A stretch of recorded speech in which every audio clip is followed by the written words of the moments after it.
Hi, I'm just making a little film about the cockers.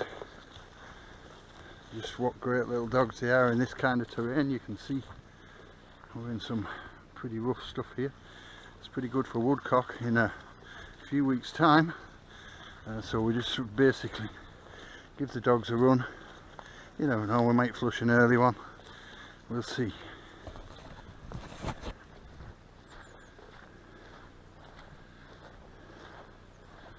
You can see these two, they're always looking back to see where you are.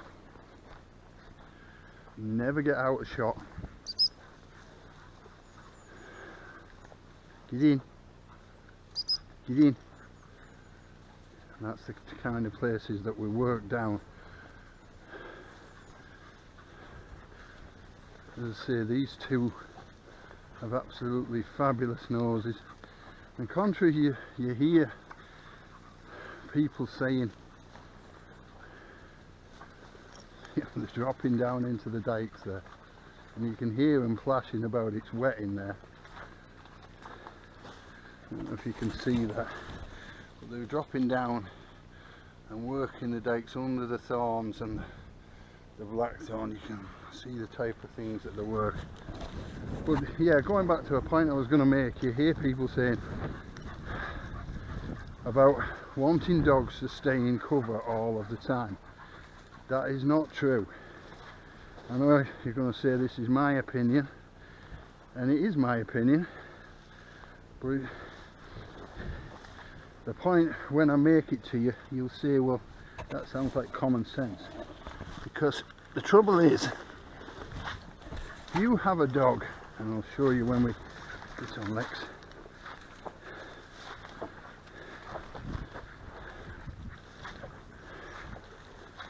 Right, so the point that I'm making,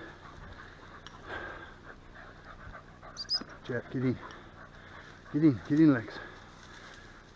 Right, so it goes in and it runs the whole dike, and we're walking. The last thing we want to be doing is having to run down there, because if a woodcock's moving up the dike,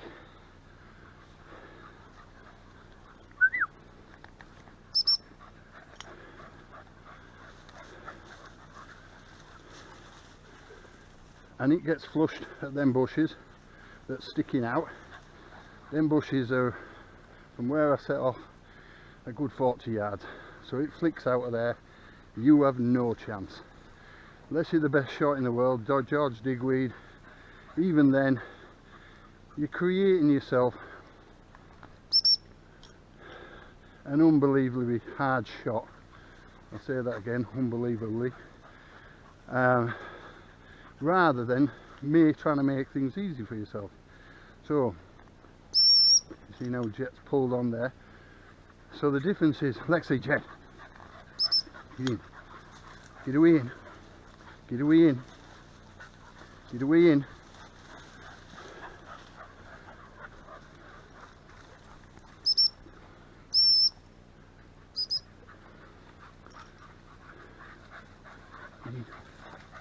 Get away in.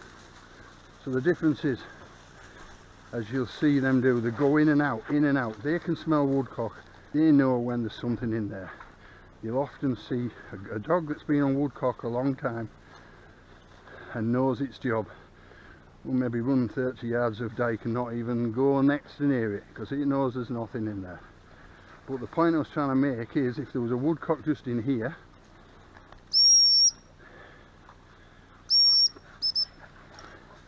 get in, Jet. Get in, Lex. Get in. So if there's a woodcock here, out it comes here, bang, bang. You've two barrels at it. Or if it's a left and a right, you have the chance of knocking down a left and a right. So when you hear all these people that are saying a good Springer, a good Spaniel, a good Cocker Spaniel, a good whatever, has to go into cover and stay in it, rubbish. Don't listen to them.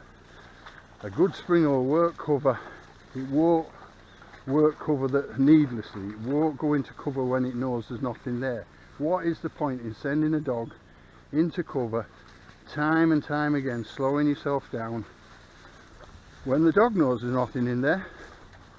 Now, anybody that knows me, you'll know, yes, sometimes when you get to a dog like Jack's stage, or even these two, I will make them go into some. I will make them go into certain bits of cover. Basically just to say to them, well look, I'm still the boss, not you two. And they'll gladly go in. So, no, don't be stuck. Anybody training a dog for rough shooting,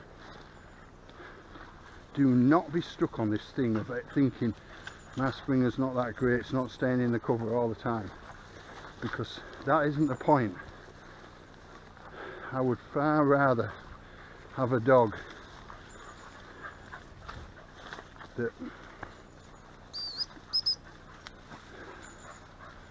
goes in when you want it to go in and hunts along in close range, comes back out, sees where you are, sees where it is in relation to you,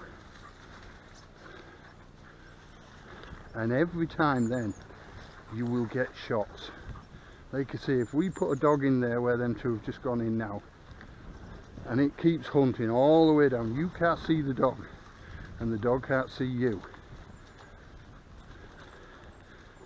and if it gets to where the the gap is, and then the next bit of lighter bushes start getting, flushes will cut. I've seen this time and time again. You might as well throw the cartridge in the dike.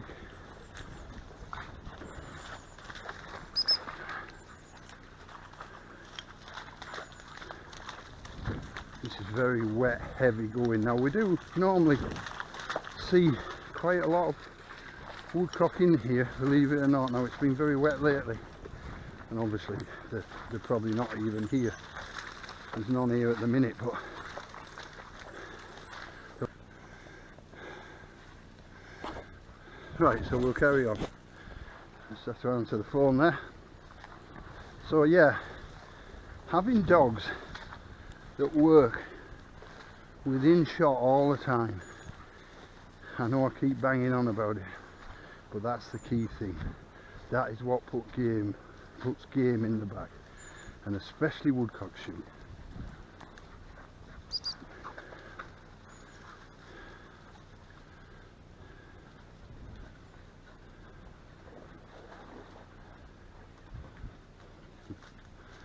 Jetty.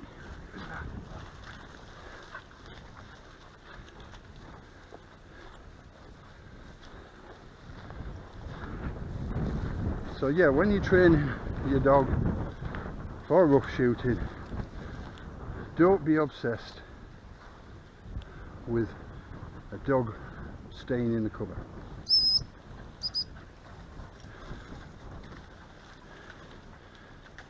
It's far better to have them like this, where they're running in and out, taking note of where you are,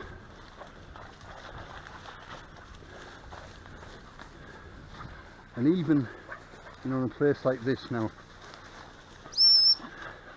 get away over, get away over, get away over, get away over there, Lexi, get away over, get on.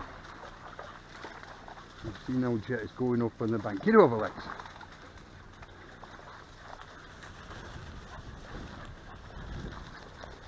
You can see it's very wet at the moment. Get in there Lex, what is that?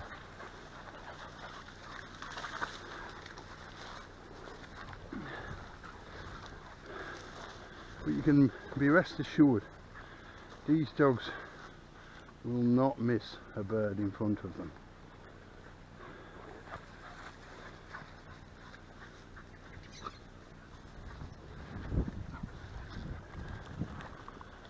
Now, believe it or not, I was actually put a post up there the other day, yesterday I think it was, regarding lefts and rights. I was talking about Taz. Taz is now in America. This is actually the field, believe it or not, where he flushed two birds from here.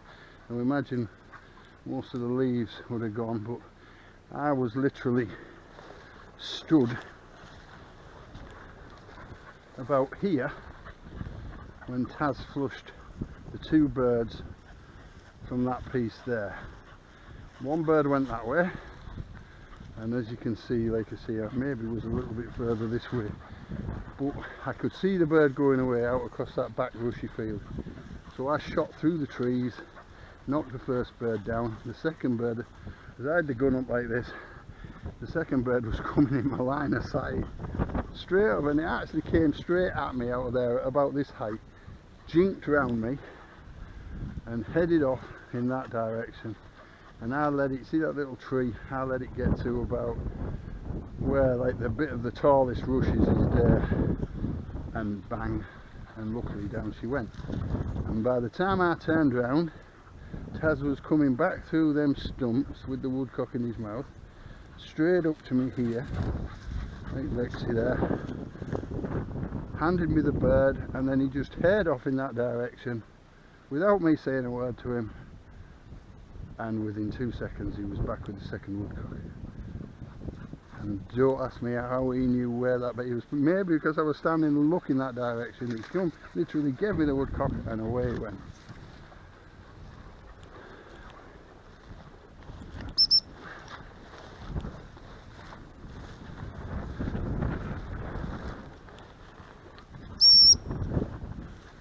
So yeah, anybody thinking about getting cockers, get cockers. They're absolutely fabulous. In the cover. You in? Jetty. You in, Lex?